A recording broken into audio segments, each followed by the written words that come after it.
Well, the announced closure of apple tree locations sent shockwaves through the childcare industry.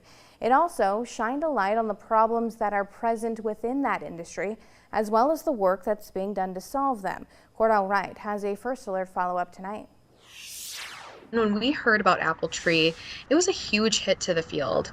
I had people calling me that morning when they first heard about the announcement, and it was kind of just this sense of panic. For Kayla Klein, the director of Early Learner South Dakota, that panic only heightened the need for action.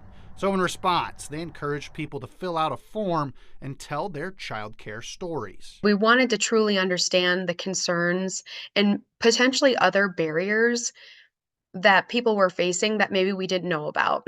And those stories could play a critical role in their promotion of child care legislation coming next session. There's any missing data or information or one pagers, or maybe there needs to be testimonies and we need to get people to the Capitol.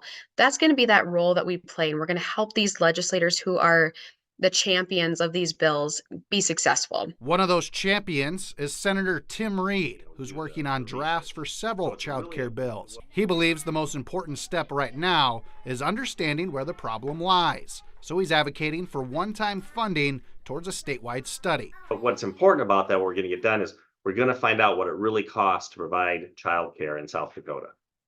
And without that information, we're not going to be able to figure out any future legislation really that we would need. As well as ensuring that those that work in child care are adequately paid. If we're not paying them and they can make a better wage, someplace else, even though they're trained to do this kind of work, we're going to lose it. We're not going to be able to increase capacity either. Reed says it's too early to tell if childcare will receive any additional state funding this legislative session, and they'll have to wait on the results of the study.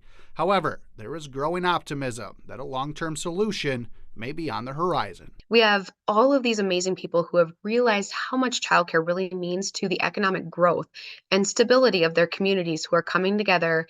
They're rallying around us and they're saying, let's figure something out for childcare in South Dakota.